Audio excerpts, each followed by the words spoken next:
હળવદ અકસ્માત મામલે ઠાકોર સમાજનો ઉગ્ર રોષ.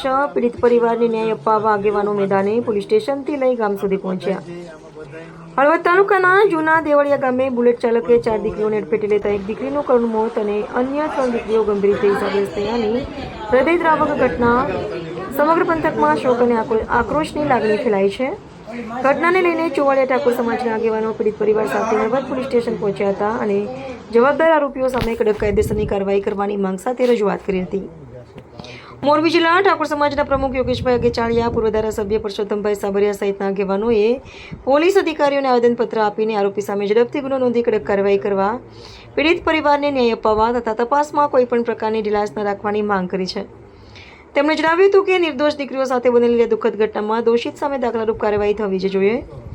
પોલીસ સ્ટેશન ખાતે રજૂઆત કર્યા બાદ ઠાકોર સમાજના આગેવાનો જૂના દેવળિયા ગામે પહોંચ્યા હતા, જે અકસ્માતમાં મૃત્યુ પામેલ દીકરીના ઘરે જઈ પરિવારજનોને સાંત્વના પાઠવી હતી.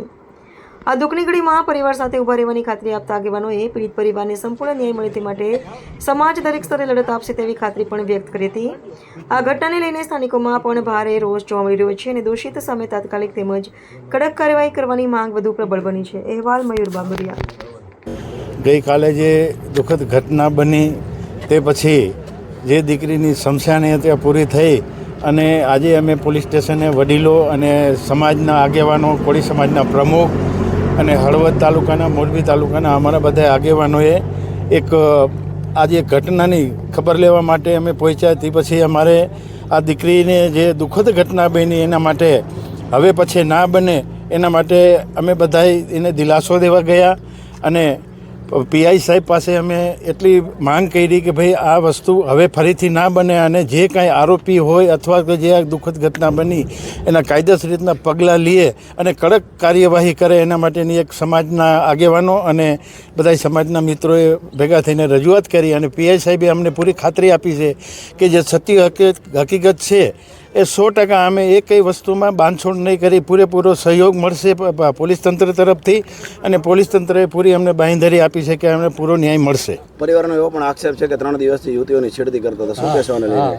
એ બી પીઆઈ સાહેબે કીધું છે કે જો સત્ય ઘટના હશે અને હું ખરાઈ કરીશ, એ ખરાઈની અંદર હશે તો એ બી અમે કોઈ બી આરોપીને છોડશે નહીં, એની પૂરી કાર્યવાહીના કડક પગલાં લેશી એવી અમને ખાતરી આપી છે. પરિવારનો એવો પણ આક્ષેપ છે કે આના દારૂના અલગ અલગ જગ્યાએ સ્ટેન્ડ ચાલે છે, તો એના એ વિષય, મારી વાત સાંભળો, એ વિષય આની હારે નથી કે હોય કે ના હોય એ અમને ખબર નથી, પણ અમે આ ઘટના બની એ ઘટનાનો પૂરો ન્યાય અમને અમારા સમાજની દીકરીનો મળે અને હવે પછી આવો કોઈ દિવસ આ ના ગુજારો દિવસ આવે એના માટેનો પ્રયાસ માટે અમે રજૂઆત કરી છે અને પૂરેપૂરી ખાતરી આપી છે તંત્રએ અમને. સાહેબ, ભણવા માટે જે સ્કૂલ દૂર છે એના માટે શું? એ મારી વાત સાંભળો, એ દૂર છે, એક શિક્ષણ જે ગ્રામ્ય વિકાસ કે જે કાંઈ આગળ જે અમારે રજૂઆત કરવાની છે એ તંત્રને કરશી. જે સ્કૂલના આચાર્ય હોય એને બી અમે કહીએ કે 2 કિલોમીટરના અંતર હોય તો ખરેખર ટ્રાન્સપોર્ટિંગનું ગવર્મેન્ટે સુવિધા કરી છે, તો એ સુવિધા કેમ બંધ કરી?